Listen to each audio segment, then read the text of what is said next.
Hi there, Melody from WTI here today to talk to you about Lysine Lip Clear Treatment for Cold Sores. The last thing I would have ever wanted to do was to come on live on a video that's going everywhere to show them my cold sores. But I have had cold sores here. I got them on 3 days ago. I got them and they were going to be bad because I've got about 6 or 7 of them. And I picked this up the first time and I wanted to try it, and I was so impressed with it. It's been like today's the 4th day, and it's really being healed up super quick, super fast. As y'all, those who have cold sores, y'all know that they can last up to 2 weeks. This stuff is amazing. It's all natural. It's got olive oil. The lysine is the main thing. 70% of it is lysine. Anyways, there's lots of cold sore treatments out there.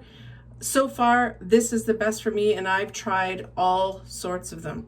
I've even tried the salt method, which does help, but this is incredible to treat cold sores. So if you're looking for something new, something that's going to work, I highly suggest you give this a shot.